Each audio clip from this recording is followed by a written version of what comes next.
Mire, hay una extraordinaria cantidad de ideas que son columnas y vértebras del cuerpo narrativo de la grandiosa obra de Fyodor Dostoyevsky.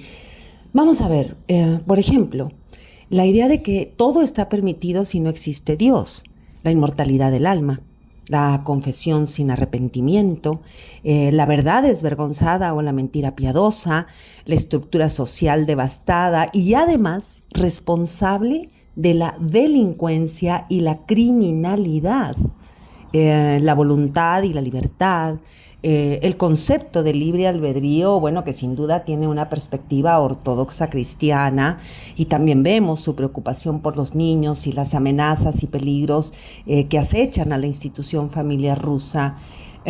Mire, dice en Diario de un escritor que compila una cantidad de escritos de prensa publicados por Dostoyevsky, que él pidió con mucho interés a sus conocidos que le relatasen todo lo que sabían acerca de las costumbres de sus hijos, su lenguaje y su visión de la vida, y que pronto llegó a la conclusión de que en muchos aspectos los niños son mucho más razonables que los adultos.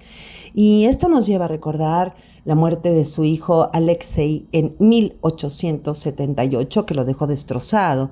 Y dicen las biografías que Fyodor Mikhailovich besó al pequeño, hizo 3 veces la señal de la cruz sobre él y rompió a llorar. Había amado a su hijo con un amor extraño, casi enfermizo, como si hubiese tenido la premonición de que moriría a corta edad. Su dolor fue aún más intenso porque el niño había muerto como consecuencia de la enfermedad epiléptica paterna.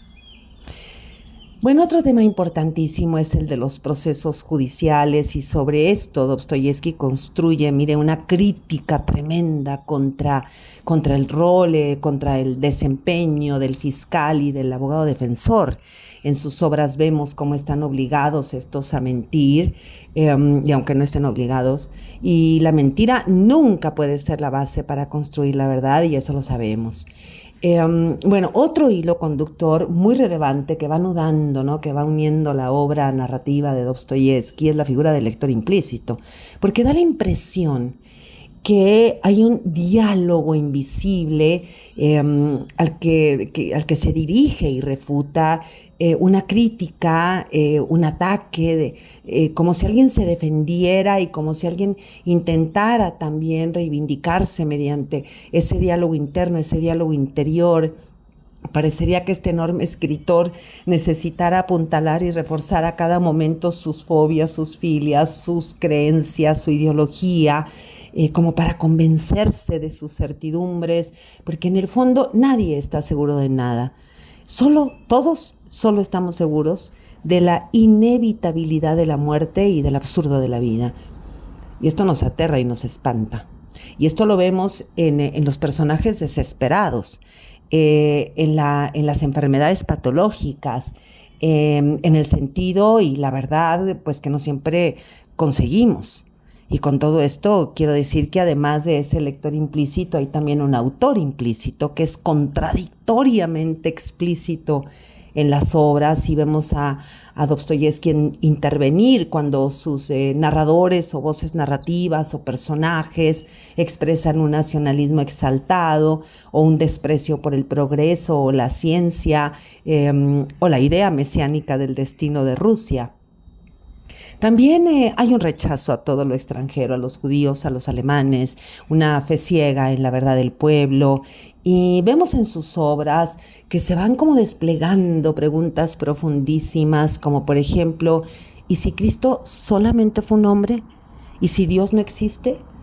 Y hay que percibir que Dostoyevsky tiene un pensamiento bilateral, pendular diríamos, donde las dos partes o parecen golpes o parecen choques, como un badajo, ¿no?, que pega en los bordes de la campana, esos dos lados que no podemos separar ni siquiera en un sentido abstracto, porque sus ideas religiosas y nacionalistas parece que chocan, que se golpean con sus personajes y narradores desesperados, suicidas, hombres que no creen en nada, que han perdido ancla, que se desatan de las ideas, de las ilusiones, del ímpetu de la vida. Pero es un escritor que está perfectamente consciente de sus desdoblamientos, porque mire, si no fuera así, no podría exponerlos en sus obras con esa altísima habilidad. Bueno, genialidad suena mejor, ¿no cree? Bueno, dice Mikhail Bakhtin, un gran analista. Por cierto, le recomiendo leer, más bien dicho, estudiar el libro de Bakhtin titulado Problemas de la poética de Dostoyevsky, donde este gran semiólogo, este analista, Mikhail Bakhtin, realiza un verdadero, absoluto, ¿no?, exhaustivo análisis de la obra del escritor ruso, importantísimo, porque además Bakhtin introduce un concepto novedoso y muy relevante en la literatura, el concepto de la polifonía, ese dialogismo mediante el cual escuchamos las voces que están en diálogo entre sí, que intercambian ideas, perspectivas, significados. Y bueno, Dostoyevsky no se enteró que creó la novela polifónica, pero Bakhtin sí lo supo. Bueno, pero mire, son voces que son conciencias autónomas, y a mí me parece que esa autonomía es relativa. Si recordamos que Dostoyevsky tiene un pensamiento dual, dialéctico y dialógico, entonces también podría decirse pues que esas voces o conciencias dependen de la voz única e inconfundible del autor. Porque si pensamos en sus personajes, vemos hombres que buscan una razón para matarse o bien otra para no matarse. Es decir, que en sus obras encontramos con mucha convicción y en igual medida un vitalismo muy fuerte, pero también una pesadumbre tremenda, como en Memorias del subsuelo, que tiene uno de los mejores inicios de la literatura. Dice: soy un enfermo, soy un malvado, soy un hombre desagradable. Y la novela gira en torno a esta idea. Soy un hombre instruido. Podría, pues, no ser supersticioso, pero lo soy. Es un personaje lleno de contradicciones, como lo somos todos. Pero, bueno, él es inmortal en la literatura y quizá nosotros no. Bueno, no quizá, nosotros no somos inmortales en la literatura, solamente que algún escritor, ¿no?, o escritora nos tome como inspiración. Bueno, Memorias del subdesarrollo es una obra plagada de demonios interiores, y aquí aparece el hombre del subsuelo. Y ese hombre del subsuelo dice: no he conseguido nada, ni siquiera ser un malvado, no he conseguido ser bueno, ni perverso, ni un canalla, ni un héroe, ni siquiera un mísero insecto. Y ahora termino mi existencia en un rincón donde trato lamentablemente de consolarme, aunque sin éxito, diciéndome que un hombre inteligente no consigue nunca llegar a ser nada y que solo el imbécil triunfa. Pero comencemos por el principio, como dice Aristóteles en su Poética, bueno, aunque ya hemos avanzado.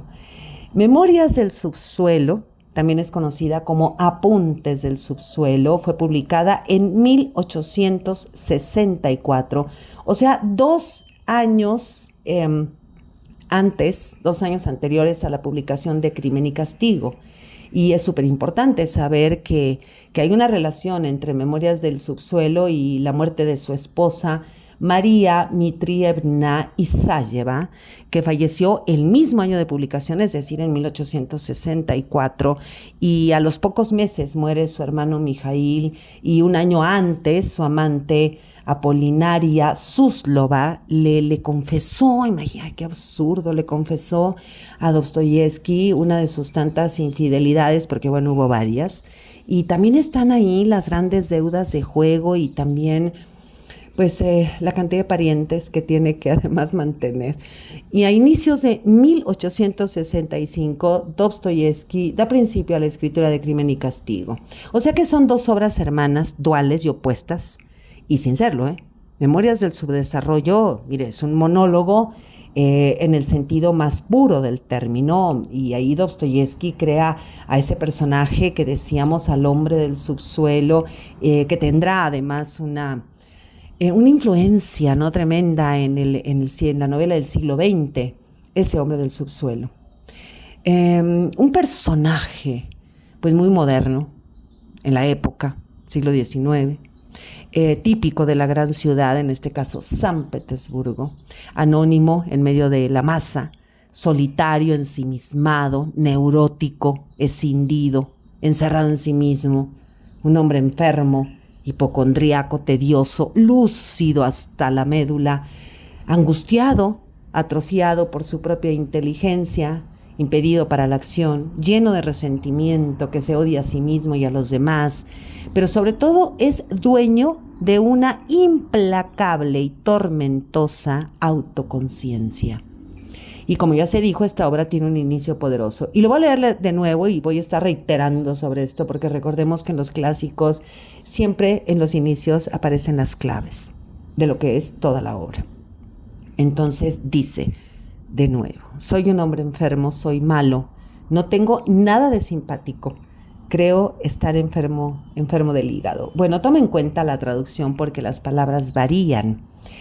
Mire, es un monólogo alucinante, hipnótico, maniático, donde el hombre del subsuelo no es capaz de fe, no cree nada, pero en nada, porque parece que está como incapacitado para creer, porque tiene clarísimo en su mente que la irracionalidad, la perversidad y el absurdo serán siempre parte fundamental de lo humano, y esto funciona también como un oscuro espejo que nos muestra que todos y todas somos habitantes del subsuelo. Pero bueno, aquí hay que tomar en cuenta algo muy relevante. Me refiero a que las obras de Dostoyevsky son fundamentalmente ideológicas y que no podemos aproximarnos objetivamente a ellas si no sabemos o no entendemos sus intenciones polémicas de poner en el ojo del huracán la marca de la realidad en el drama de lo moral, de lo espiritual, de lo histórico. A ver, mire, un año antes de la publicación de Memorias del Subsuelo, es decir, en 1863, Nikolai Chernyshevsky, un influyente filósofo, así escritor, periodista ruso, pero muy influyente, publica una novela titulada ¿Qué hacer? Una novela de tesis, es decir, una novela ideológica, donde crea un personaje racional, práctico, ventajoso, utilitarista, que defiende la producción industrial, que tiene ideas muy centroeuropeas, bueno, hoy diríamos excesivamente capitalista, inserto en una sociedad que este personaje cree, ¿no?, que la sociedad es feliz o que debe ser feliz y que además es una sociedad racional y además llena de riquezas. ¿Y qué va a hacer Fyodor Dostoyevsky? Pues se va a burlar de esa obra. Y Memorias del Subsuelo es una carcajada patética, muy a la manera de la comedia griega. Y con esto quiero decir que esa obra, Memorias del Subsuelo, es una tremenda y sórdida parodia dirigida al hombre racional y utilitarista. Es una burla magistral al hombre de acción y de resultados. Y bueno, dicho esto, pues ingresemos en Memorias del Subsuelo.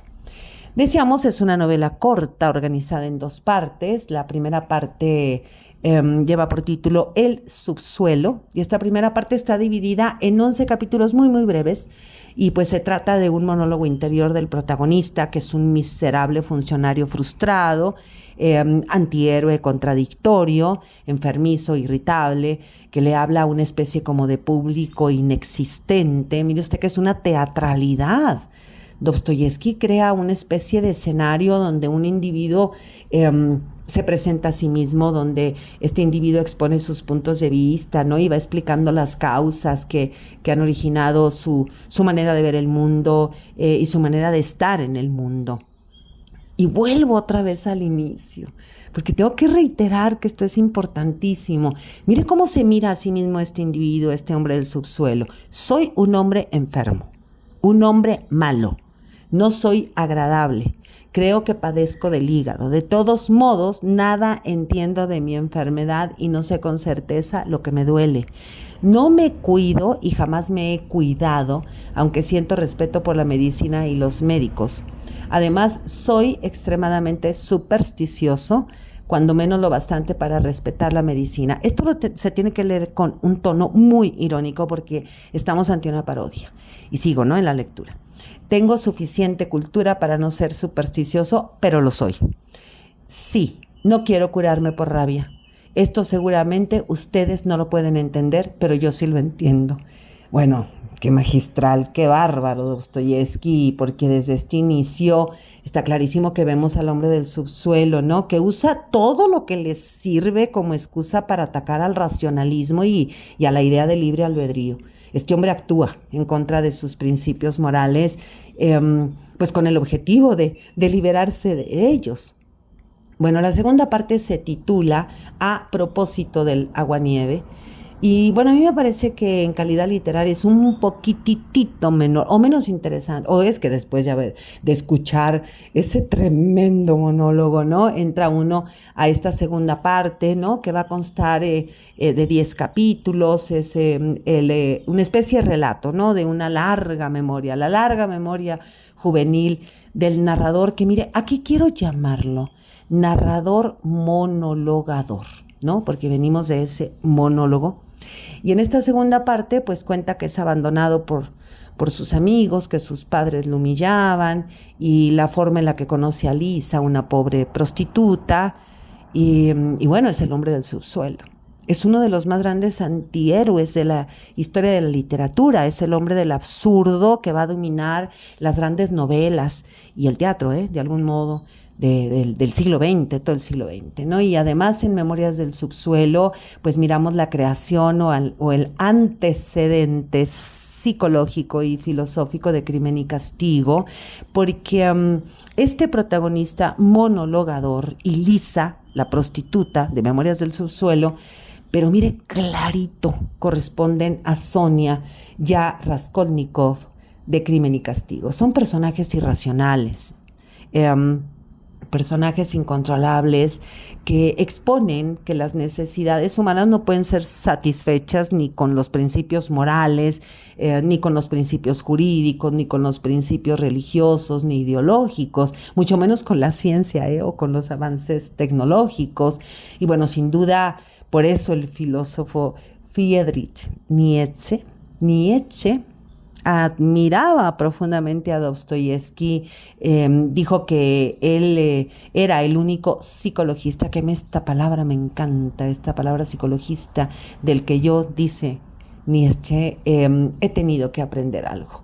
Y bueno, no quiero que se me pase compartir que en la Metamorfosis de Kafka, en Gregorio Samsa, también está el hombre del subsuelo, y en ciertos relatos de Edgar Allan Poe, ahí le recomiendo El corazón delator o El pozo y el péndulo.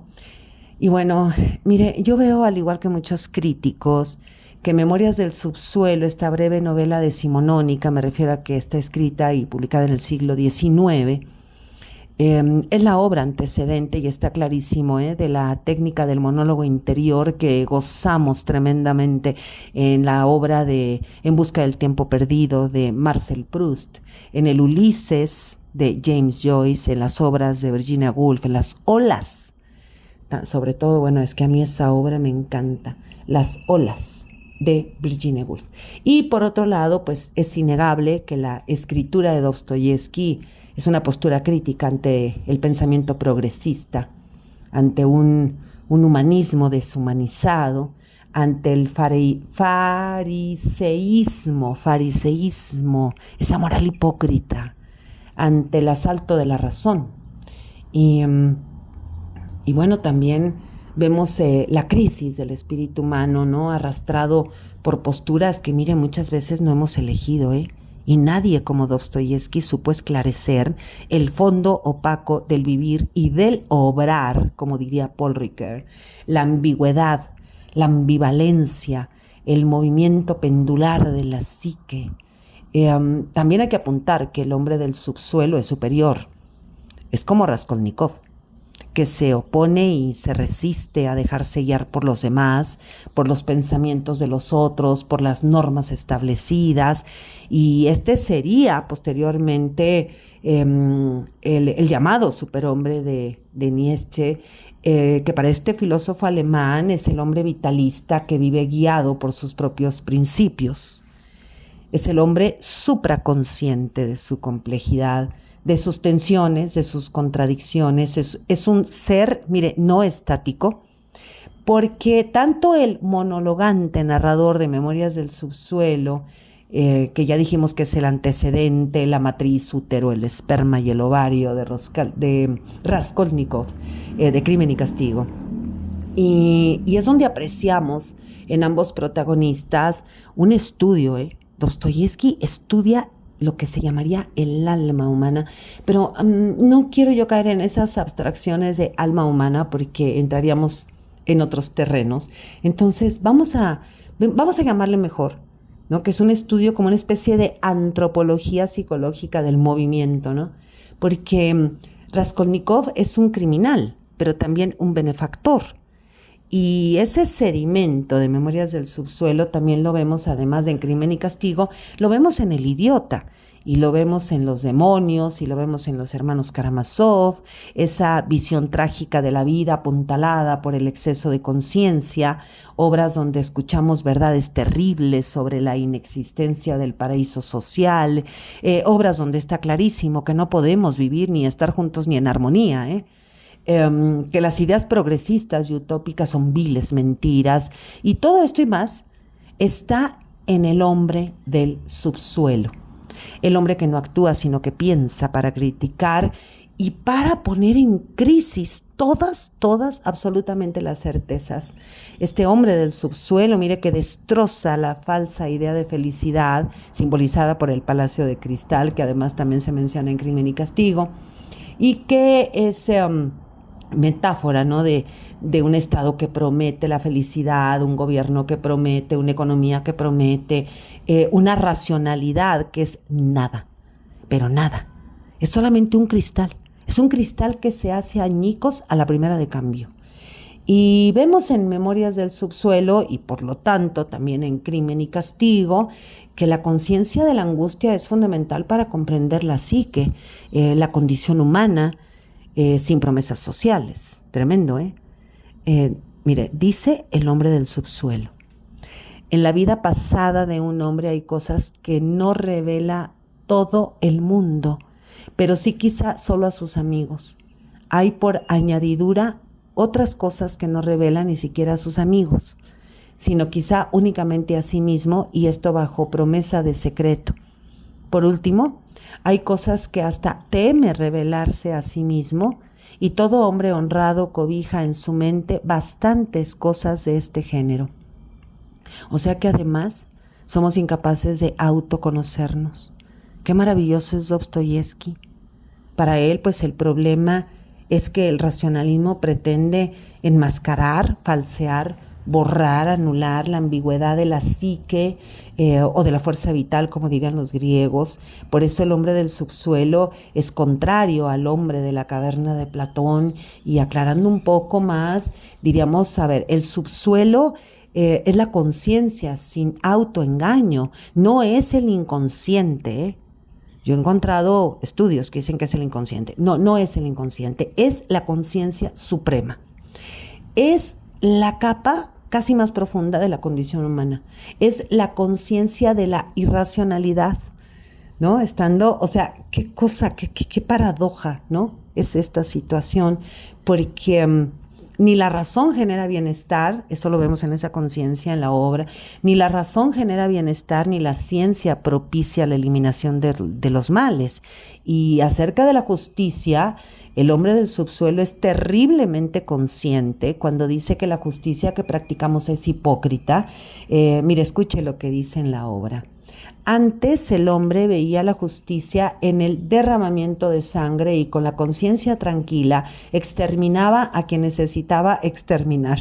Ahora, por el contrario, ahora juzgamos abominable el derramamiento de sangre, lo practicamos mucho más a menudo que antes. Y bueno, ahora leeré acerca de un fragmento, ¿no? Acerca de esa oposición entre razón y voluntad en Memorias del Subsuelo, donde dice: ya ven ustedes que la razón no es más que razón y solo satisface la facultad intelectiva del hombre, en tanto que la voluntad es una manifestación de la totalidad de la vida humana, y aunque nuestra vida, así manifestada, resulta ser a menudo una porquería, es no obstante vida y no una mera extracción de una raíz cuadrada. Es impresionante Dostoyevski, ¿verdad? Mire, le aseguro, de verdad le aseguro que es un deleite reflexionar sobre sus personajes a la luz del hombre del subsuelo. ¿Cómo sacan a la luz todo aquello que está debajo de las apariencias? Y bueno, claro que esto nos resulta muy incómodo, pero es necesario porque Dostoyevski está en contra de una sociedad hipócrita, llena de clichés, y esto lo dice en la obra. En Memorias del Subsuelo dice: hablando en serio, ¿saben qué quiero? Que se vayan todos al diablo. Esto es lo que quiero. Y esto lo va a reiterar constantemente y contradictoriamente también Raskolnikov en sus ataques de misantropía, que son contradictorios, ¿no? Así que se golpean, ¿no? Con sus actos como benefactor. Y aquí es útil para la lectura de las dos obras, si las ponemos como puestas, ¿no? En escena, como en similitudes y contrastes, percibir que el monologante narrador de Memorias del Subsuelo es un rostro, pero solo un rostro de las dos caras de Raskolnikov. Mire, Dostoyevski no se repite a sí mismo, ambos personajes son únicos, irrepetibles, individuales. Vemos cómo el descenso es mucho más personal en Memorias del Subsuelo, mientras que en Crimen y Castigo es más social, porque la sociedad la que devela la maldad, y en Memorias del Subsuelo es la extrema conciencia la que devela las falsedades. Raskolnikov, por ejemplo, está convencidísimo de que salvará a la humanidad cometiendo un crimen intencional, y bueno, y el otro que le salió circunstancial, ¿no? Y su infierno es tratar, pues, de comprender racionalmente sus actos, y esto es imposible. Bueno, leer a Dostoyevski es reflexionar sobre lo humano con un clásico en la mano, y es pensar de una manera universal y también individual, y esto no es una tarea fácil. Acercarse a la obra de este titán es una labor compleja y es difícil. Requiere siempre de la conciencia, de quedarse al margen, de no llegar a una comprensión totalizadora, porque siempre algo se escapa. Entender a Dostoyevski implica vivir su escritura desde adentro. Las obras de Dostoyevski no solo se leen, sino que se estudian. Y sabemos que sin el estudio de los clásicos siempre quedará un hueco muy, muy difícil de llenar. Soy Margarita Díaz de León, Literatura en Espiral.